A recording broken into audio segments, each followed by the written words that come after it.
You know that feeling, right? That little twinge in your neck after scrolling on your phone for too long? Or that ache in your lower back that just won't go away?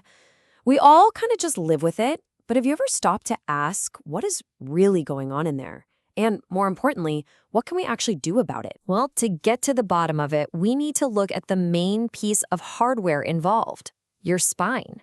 It really is a masterpiece. So today we're going to do a full deep dive from the very top of your neck all the way down to the base. We'll figure out how it's designed, why it breaks down, and how to keep it in great shape. All right, so here's our game plan. It's a four-parter. First up, we'll get to know the spine itself, your body's main pillar. Then we'll look at what happens when that pillar starts to get some cracks. After that, the good stuff, a solid plan to prevent damage in the first place. And finally, we'll talk about the expert team that can help fix things when they've already gone wrong. Okay, let's start with part one, the basics. And I want you to stop thinking of your spine as just a stack of bones. It's so much more than that. It's a brilliant piece of natural architecture. This is such a great way to put it. It really is the central pillar holding up the entire building. That's you. It's made of all these smaller bones. They're called vertebrae, and they all stack together to make something that's both rock-solid strong and somehow super flexible. So this pillar isn't just one solid piece. It's got 4 different zones, and each one has a special job. Up top, in your neck, you've got the cervical spine. Its whole deal is flexibility, letting you look all around. Then there's the thoracic, or mid-back. This part is all about stability. It's the anchor for your ribs, protecting your heart and lungs. Down lower, you have the lumbar spine. These are the biggest, toughest vertebrae because they carry most of your body's weight. And finally, at the very bottom is the sacrum. It's the solid foundation connecting your spine to your hips. And squished between each of these vertebrae are these incredible little things called discs. You can think of them as your body's own personal shock absorbers. They're soft, kind of gel-like cushions that soak up all the impact from walking, running, you name it. Seriously, without them, every single step would be a painful jolt. Okay, so if the spine is this incredible, perfectly designed structure, why does it hurt so much, so often? It's a great question. Let's get into what happens when things go wrong and this pillar starts to show some cracks. And here we have it. Culprit number 1 in the modern world, bad posture. On the left, that's what we're aiming for. Head over shoulders, nice natural curves. But on the right, well, we all know that look, don't we? The text neck slump. Just that little forward tilt of your head puts an insane amount of extra pressure on your neck. It throws a whole system out of whack. And that constant strain leads to a whole menu of problems. Cervical spondylosis is just a fancy term for wear and tear on your neck. Low back pain, which so many of us have, is usually muscle strain or problems with those workhorse discs in the lumbar spine.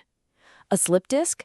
That's when one of those cushions bulges out and pushes on a nerve. Ouch! And if it happens to hit the big sciatic nerve, you get sciatica, that awful shooting pain down your leg. So you see, bad posture isn't just about how you look. It's the root cause of so many of these painful issues. But okay, enough doom and gloom. Here's the most important part of this whole thing. You are not helpless here. Most of these problems are totally preventable. So let's talk about the maintenance plan to keep your pillars strong and healthy. This is your daily checklist, and it's all common sense stuff. Sit straight and use a cushion for your lower back. Lift smart. Bend your knees. We've all heard it a million times.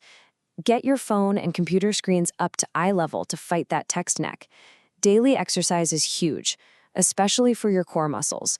They act like a natural corset for your spine. Even sleeping on a good mattress and keeping your weight in check makes a massive difference. Each one is a small change that adds up to big protection. Now, what if you're already feeling the pain? What if you're thinking, it's too late for me? Well, don't worry. This is when you call in the expert restoration team.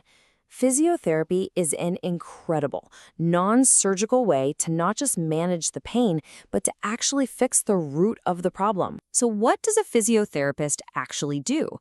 It's typically a 4-stage process. First things first, they've got to get that pain and swelling down. Once things have calmed down, they'll work on getting you flexible again with gentle stretches. Step 3 is the real key. They give you targeted exercises to build up strength and support your spine.